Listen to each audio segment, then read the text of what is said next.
guys, with some quick fire news points from the papers. Let's start with you, Tony.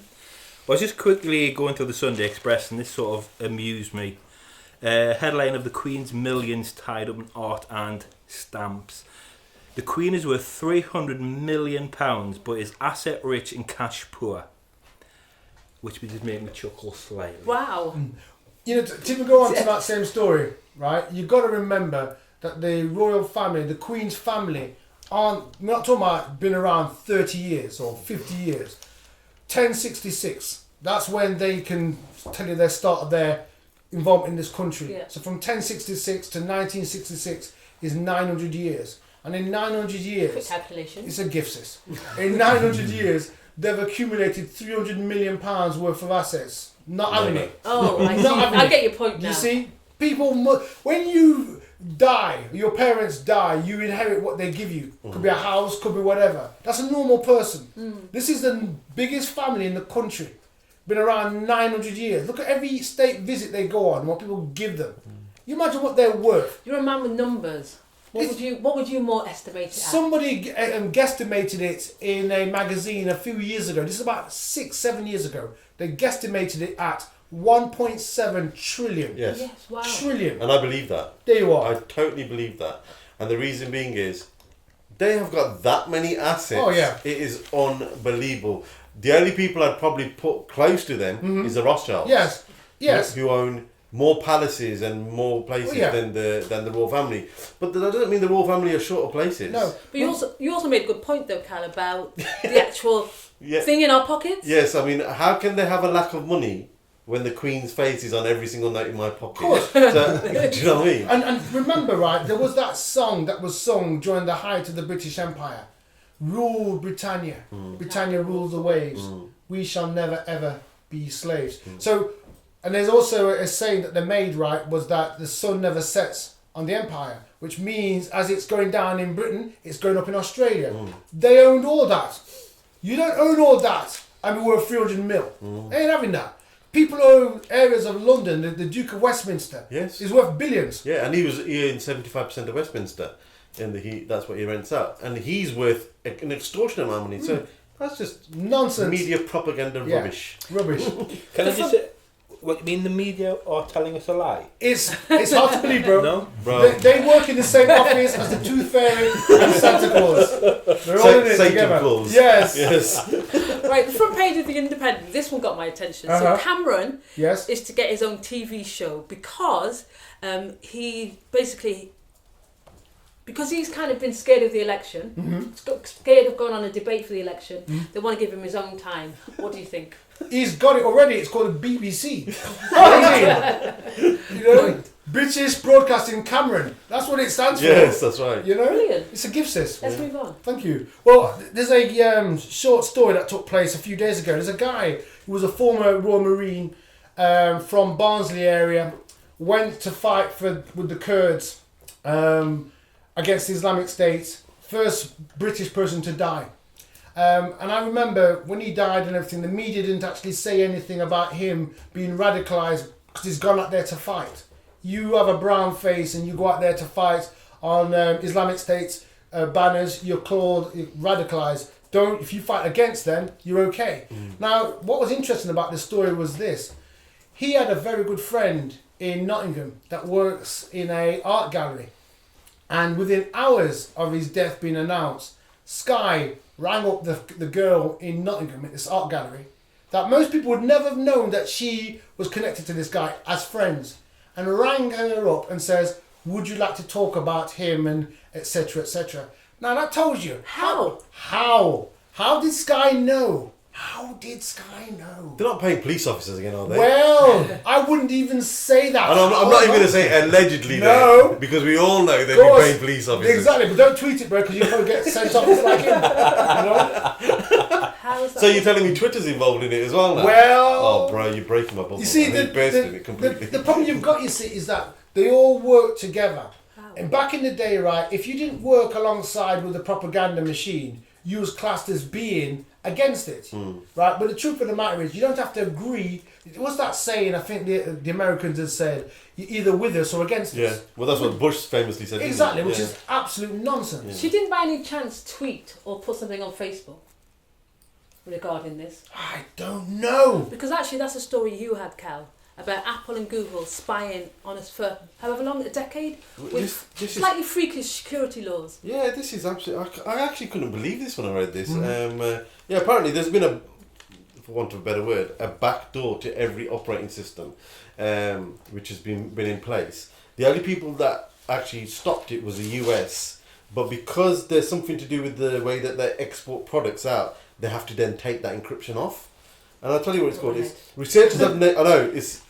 The ordinary layman don't understand much of this terminology, but I'll just say, I don't know how they worked out the acronym, but the term, the researchers have named the flaw called FREAK, which stands for Factoring Attack on RSA Export Keys. I don't know how they worked the acronym out because it didn't spell that. But anyway, most experts thought that the technology behind it had fallen out of use, but the US restrictions were put in place as part of the crypto wars of the 1990s, meaning that it's continued to live on. The problem arose because systems continue to use 512-bit encryption as opposed to 1024 encryption. Now, without going too deep into it, the discovery was a warning is now a warning to governments, because there's people like Cameron who are saying, David Cameron, who are saying, we want this in place because we want to be able to have that backdoor entrance to hack whenever we feel like it, basically. So they're opening out and saying, GCHQ and places like that are saying, we want to have this flaw in place. But the problem you've got with that is, it then opens it up for hackers, because they can do exactly the same thing. Yes. In fact, they're far more intelligent than what a lot of the people that are employed by the government are. So you've got to get the balance right. But also what I discovered was a lot of the companies that are cyber criminal sort of eliminators are part of the old boy network as well. So it's like, we'll leave this door open, we'll create the problem, you create the solution. Yeah. And it makes me think that how stupid can this be? Well, I did read a story as well in the week called UK firm develops search engine for the dark web. They're called Digital Shadows. Yeah. And basically the security, there's no breaching, there's no security breaching, but you can search for absolutely anything and it's not controlled. Yeah, it's like tools like that. The only problem with that is you've got to look at who's actually created that application for you to use. Because they, again... You think it's still them? It could be. Quite easily, couldn't it? They could be creating a problem again and providing a solution, but in the guise of something else. Never take their word as being real. And they wouldn't allow that. They'd have it shut down. Come on, anybody who speaks out about anything gets shut down. Anybody who wants to say something against the government gets shot, get killed. Yeah? It's happened over numerous years. I can't believe somebody out there would allow a government one out there would allow an application, a browser, for you to just possibly see everything that's available, unless there's a backdoor to it. You see, going on from what this young man's talking about, but moving on, I saw a tweet saying that Panorama, the BBC's Panorama programme, which is like an investigation programme, is going to do an investigation into the alternative media, which is people like us, and like some kind of exposure on them. Expose. Sorry, I'm not French. And now the problem you've got with a thing like that is that's assuming that people who are different to the BBC and the mainstream are wrong. Yeah, or radicals. Yeah. Of course. I heard a discussion on the news about freedom of speech. You can't say that. Okay, sorry. Pause. Be careful the fingers. But oh, sorry. But do you think this is classed as freedom of speech in their eyes? Because the discussion is, yes, we can speak and we can have the freedom of speech, but also there's actually, the truth is you really can't say anything, because as we've discussed, you get shut down, Twitter accounts get shut down, people get silenced, people get sidetracked. Freedom of speech in the Western world, Western democracy, is a oxymoron. It appears to be, but in fact, in reality, it isn't. Example, Charlie Hebdo, right? We are Charlie Hebdo, people said, after the shooting of the main editor and 11 other people, or 17 people altogether, I'm not sure.